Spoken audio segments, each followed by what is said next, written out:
So, picture this. You sit down, you cross your legs, you put on that like 999 hertz handpan music, right? Yeah, the classic wellness setup. Exactly. And Yeah. you take this deep, intentional breath. But instead of feeling relaxed, your body just, well, completely Right, panics. your heart rate spikes. Your Yeah. chest gets all tight. Yes. And you actually find yourself way more anxious than before you even started. So if you've ever felt like you're somehow failing at basic relaxation, today's deep dive is going to explain why your body is actually functioning perfectly. Which is such a relief to hear, Yeah, honestly. right. I mean, we're cutting through all the endless wellness buzzwords today. The mission is to map out the actual neurobiology of healing your nervous system and figure out the missing piece. Yeah, because the frustration out there right now is just incredible. People are essentially attacking a hardware issue with software patches. Oh, that's a good way to put it. Software patches. Yeah, I mean, when we talk about nervous system regulation, we really have to look past the superficial hacks. It's not about, downloading another meditation app. Right. Or buying a new incense burner. Exactly. It's about understanding why your internal wiring fundamentally rejects those attempts to calm down in the first place. Well, let's start right there with the hardware, because I know a lot of our listeners are familiar with the basics, right? Like sympathetic and parasympathetic states. The classic fight or flight versus rest and digest. Exactly. But when someone is stuck in chronic dysfunction, the popular advice is almost always targeted at like manipulating specific components, especially the vagus nerve. Oh, the vagus nerve hacks. Right. Yeah, you see endless tutorials online on how to physically stimulate it or massage it or hack it to just force a state of calm. But why does that backfire so consistently for so many people? Well, to understand the backfire, you have to look at what the vagus nerve actually does mechanically. Like, what is its actual job? Okay, so what is it doing? It's basically the primary bidirectional information highway between your brain and your major organs. But here's the fascinating part. Yeah. 80% of those nerve fibers are Afferent meaning, wait, going which way? right, meaning they carry information from the body, so your gut, your heart, your lungs, up to the brain, not the other way around. Oh, wow. So 80% is going bottom up. Exactly. Yeah. It is constantly, and I mean constantly, sampling your internal and external environment, basically asking one singular question. Which is? Are we safe? So if your environment, or even just your internal chemical state, is actively screaming, like, we are under threat, your brain is receiving all that data. A massive flood of threat data. Yes, and then you sit there and try to override it by taking a slow, deep breath. Or, doing a vagal massage. Right, and the body perceives relaxation without actual safety as a massive biological vulnerability. Because it thinks you're ignoring a threat. Exactly. If your nervous system is convinced there's a predator in the room, and look, even if that predator is just a looming work deadline or chronic financial stress, The body doesn't know the difference. it really doesn't. So Speaking of- closing your eyes and breathing deeply is, biologically speaking, the worst possible survival strategy. Because you're making yourself an easy target. Yes, your survival physiology completely overrides your conscious intention.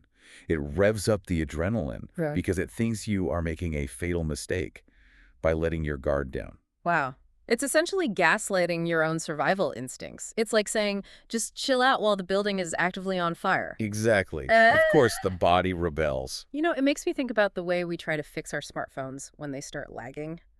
People treat their nervous system like an app that's just frozen. Oh, I love this analogy. Right.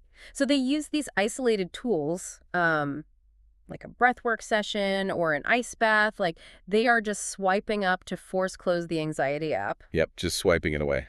But force closing doesn't work if the issue is way deeper. The phone isn't lagging because of one app. It's lagging because the operating system has like background location tracking turned on, right? Burning the battery to absolute zero. Exactly. Just burning the battery while constantly scanning for a signal that isn't even there. That is so spot on. Going into the developer settings and turning off that background threat scanning, that is what actual root cause healing requires. And you can't just do that with a singular input. No, a 5-minute ice bath isn't going to rewrite the code. Because those isolated tools fail to change the baseline operating system. Actual healing has to be, well, a progressive chronological narrative. Yeah, journey. Right. It's a biological journey that unfolds in very distinct phases. And we see this 5-step framework pop up repeatedly, right, in the literature on trauma and nervous system recovery. But human biology is notoriously messy. Oh, incredibly messy. It doesn't follow a neat, corporate ladder progression. So if we look at this framework not as a rigid checklist, but as the necessary narrative arc of healing, what does the beginning of that story actually look like? So the narrative begins with somatic awareness, which honestly is often the most overwhelming part of the whole journey. Why is it overwhelming? Well, in neurobiology, we call this interoception. It's your ability to perceive physical sensations inside your body. For someone who is chronically dysregulated, interoception has basically been numbed out as a defense mechanism. So they don't even feel the stress physically anymore. Exactly. So phase one isn't about feeling calm at all. It's really just about feeling the baseline chaos without immediately reacting to it. Oh, just noticing it. Like noticing the tight jaw or the shallow breathing. Right, or that constant knot in the stomach. Which explains why people so often feel worse when they start healing. They're like, I'm doing the work, but I feel terrible. Yeah, they aren't actually getting worse. The anesthesia is just finally wearing off. Wow.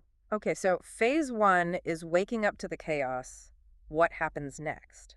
Once that awareness is established, the narrative moves right into phase two, which is pausing the chaotic inputs. Like stopping the bleeding. Exactly. This is where you have to stop hemorrhaging metabolic bandwidth. If your nervous system is already exhausted, you absolutely cannot rebuild it while you're still consuming a diet of pure stress. So that's the doom scrolling at 2 a.m. Yes. Or relying on, 6 cups of coffee just to function.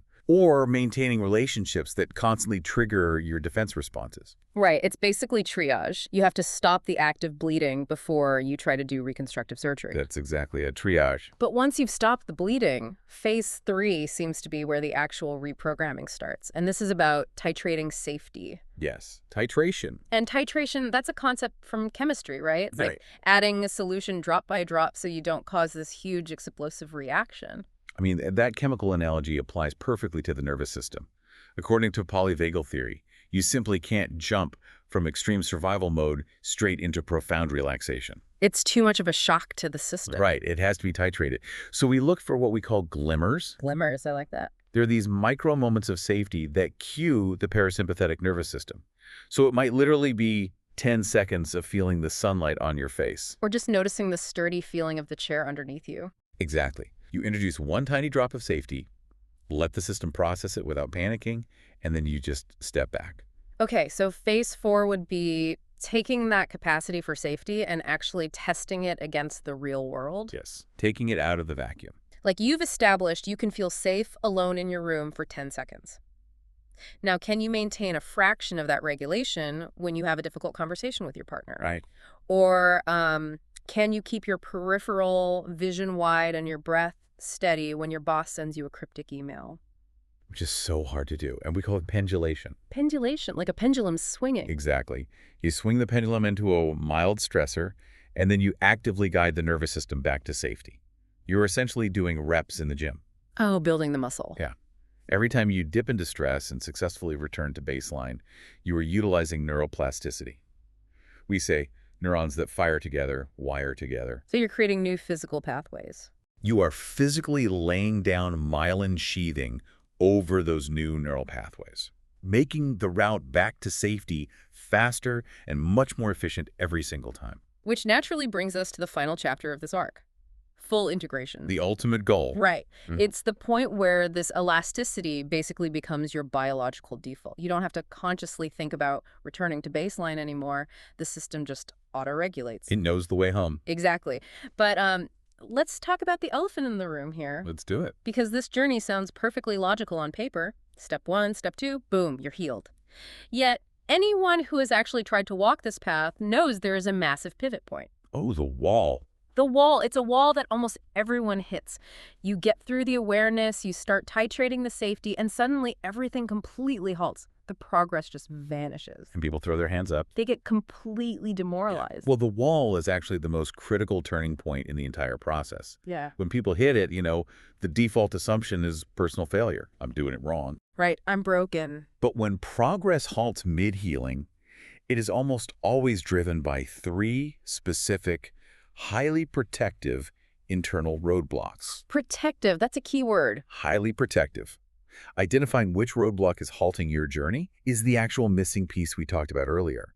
It's not about finding a better breathing technique. It's about confronting why your biology is hitting the brakes. Let's break these three roadblocks down, because this is where the mechanics of human behavior just get fascinating to me. It really is wild. So roadblock number one is biological familiarity, which is basically this idea that your body has literally become addicted to the neurochemistry of stress. Yes.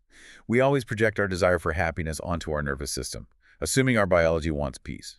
But it doesn't. It doesn't. The nervous system prioritizes survival above all else, and its algorithm basically dictates that whatever kept you alive yesterday is the safest bet for today. Wow. So if you have been marinating in cortisol and adrenaline for 20 years... Your cells have adapted to function in that specific chemical environment. It's their normal. So when you introduce regulation and your cortisol drops, the sudden drop in cortisol registers as, like, a chemical withdrawal. A massive withdrawal. To the brain, peace is utterly unfamiliar. Unfamiliar means unpredictable, and unpredictable means dangerous. So your body thinks peace is a threat? Yes. Your own biology will sabotage your healing and drag you right back into chaos, simply because chaos feels like home. Yeah. It knows the floor plan of the burning building. It does not know the layout of the quiet meadow. That is wild. It brings a whole new context to why people, pick fights and calm relationships. Or suddenly take on way too much work when they finally get some downtime. Right. The body is literally manufacturing the stress it needs to feel normal. Exactly. Which transitions right into the second roadblock, environmental mismatch. Because you cannot trick your biology if the physical reality you inhabit is fundamentally unsafe. No, you really can't. And this is the danger of positioning nervous system regulation purely as an internal individual responsibility. Like it's all in your head. Right. You can do all the somatic processing and the micro habits in the world, but if you go back into a highly abusive workplace every day... Or a living situation that constantly violates your boundaries. Exactly. Your nervous system is going to stall the healing process. And honestly, it should. Right, because returning to a baseline of calm in the presence of an active, real threat is biologically disastrous. It's a terrible idea. If my environment demands defense, my nervous system is functioning perfectly by keeping me hypervigilant. It's like trying to cure pneumonia while continuing to sleep in a damp, freezing basement. That's a perfect analogy. The biology will simply refuse to heal until the environment changes. And this leads us to the third roadblock, which I think is often the most uncomfortable one for people to confront. Oh, absolutely. There is a subconscious payoff or secondary gain to staying dysregulated. Yeah. It's using the chaos as a shield. Right. If my nervous system is completely fried, I am too exhausted to take risks. I have this built-in biological excuse to not write the book, to not leave the mediocre relationship, to not put myself out there. You're too busy surviving. Exactly. Huh. If I am constantly putting out internal fires, I am completely immune to the criticism of not having built the house. That is the exact mechanism. Healing strips away your alibis. Oh, strips away your alibis. That is hard. It's true, though. If you truly regulate, you get your energy back. Yeah. You get your clarity back, your executive function back. And suddenly you have no excuses. Exactly. Suddenly, you have to face the terrifying prospect of stepping fully into your potential. The secondary gain of dysregulation is that it keeps you small. And to the primitive brain, being small and invisible is a fantastic way to avoid getting eaten. That is such a profound realization. The resistance isn't a lack of discipline. It's a deeply ingrained protective mechanism. Always. So to get over the wall, we really have to negotiate with our own biology. But what happens when we actually do? That's when the magic happens. Right. What happens when we clear the cortisol addiction and we change the environment and we finally drop the shield? This kind of takes us into the broader implications of all this biology. The big picture. Yeah. Because when you look at current cultural trends, there is this massive overlap between the hard science of nervous system regulation and these highly popular lifestyle concepts we see everywhere online. Oh, the wellness buzzwords. Exactly. Things like quantum leaping or manifesting a glow up or radiating feminine energy. At first glance, the neuroscience and those wellness buzzwords seem like entirely different languages. Totally different worlds. But they are describing the exact same biological phenomenon, aren't they? They absolutely are. It's so interesting. Let's translate quantum leaping into neurobiology for a second. Okay, let's do it. What the internet calls a quantum leap. You know, this sudden massive acceleration in a person's life trajectory, their wealth, or their relationships. Right, like overnight success. It is actually just the sudden recovery of metabolic and cognitive bandwidth. because you aren't burning 80% of your glucose scanning the room for invisible threats anymore. Exactly. When your nervous system is stuck in defense mode, your reticular activating system, The RAS. right, the RAS, Nice. it's a bundle of nerves at the brainstem that basically acts as the bouncer for your conscious mind. Well, when you're dysregulated, that bouncer is programmed to only let in threat-related data. It's actively filtering out the good stuff. Yes, it filters out neutral or positive information because from a strict survival standpoint, noticing a beautiful sunset or a new business opportunity doesn't keep you alive. Noticing the tiger keeps you alive. Exactly. So when you regulate your system, the bouncer gets new instructions. The bouncer stops looking for predators and starts letting in opportunities, connections, and creative solutions that were physically right in front of you the entire time. But they were just invisible to your dysregulated brain. Completely invisible. You haven't magically altered the fabric of the universe. You have simply altered your biological capacity to interact with it. You become a cognitive match for a different reality. Beautifully said. Yes. That makes the whole concept of, letting life be easy or the art of receiving so much more tangible. It takes it out of the woo-woo and into the biology. Exactly. Because in a state of sympathetic arousal, the fight or flight response forces hyperindependence. The biology literally dictates, I must control every single variable or I will die. Right. You have an iron grip on everything. So you physically cannot receive help or even a compliment or an easy opportunity because your body views any relinquishing of control as a massive threat. And this is exactly what people mean when they talk about radiating feminine energy. Though personally, I prefer to strip the gendered language away entirely. Yeah, what is it actually describing? What they are actually describing is pure parasympathetic flow. Feminine energy isn't an aesthetic or taking a bubble bath. It's the biological state of receptivity. Receptive. Yes, you cannot be in a state of flow if you are constantly braced for impact. Rebuilding those neural pathways of safety through the micro habits we talked about, pausing before sending an email, softening your visual focus, just noticing the temperature of the air.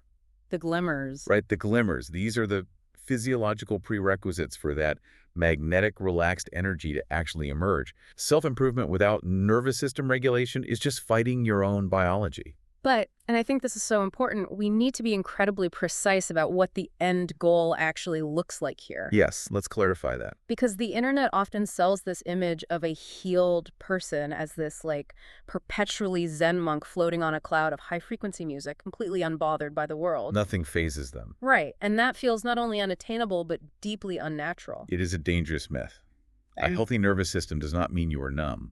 Anger, grief, stress, frustration, these are highly appropriate, necessary human responses. They have a purpose. Exactly. If someone crosses a severe boundary, you should not take a deep breath and just let it go. You should mobilize the sympathetic energy to defend yourself. So the distinction between a dysregulated person and a regulated person isn't whether they experience the stress response at all, it's what their biology does immediately after the stressor. Yes. The defining characteristic of a healthy nervous system is elasticity. Elasticity. I love that word for this. When the threat appears, the system mounts an appropriate, robust defense. You feel the surge of adrenaline, you take action.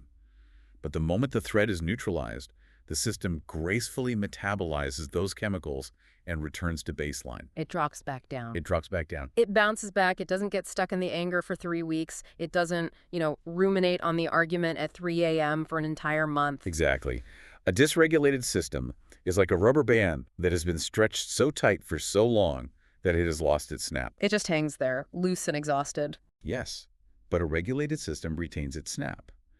And that elasticity is what makes you capable of holding a much bigger, more complex life. Because you're not afraid of the stress anymore. Right. You are no longer terrified of conflict or failure or taking a big risk because you fundamentally trust your biological suspension system to handle the bumps in the road.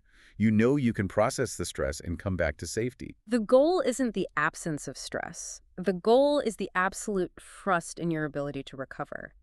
That just shifts the entire paradigm. It changes everything. It really does.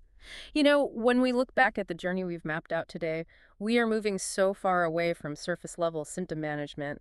We've really explored the hardware of the nervous system.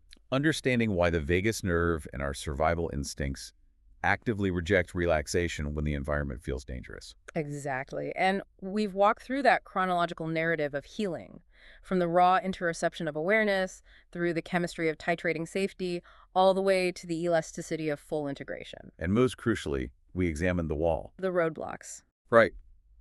The realization that hitting a roadblock isn't a failure, but an encounter with your biology's own protective mechanisms. Whether that's an addiction to cortisol, an environment that demands hypervigilance, or the subconscious shield of staying small. And when you finally clear that wall, you get your metabolic bandwidth back. You reprogram the bouncer in your brain, the RAS, and you suddenly have the capacity to step into a reality that your dysregulated body previously couldn't even perceive. You become a match for the life you actually want. So if you are listening to this right now and you are just exhausted from trying to force yourself to heal, if you have a graveyard of meditation apps and breathing techniques that have only made you feel more broken, the answer is not to try harder. No, absolutely not. The answer is not to force another software patch onto a crashing operating system.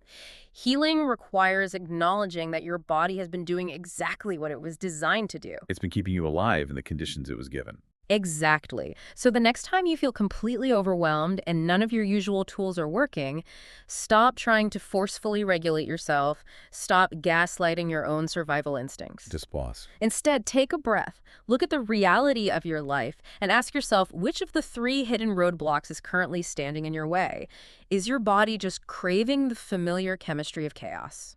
Are you asking your biology to relax in a burning building? Or are you secretly terrified of the brilliant, massive life you will have to live once you finally drop the shield? Maybe your next step isn't doing more. Maybe your next step is finally understanding and respecting your own protective resistance.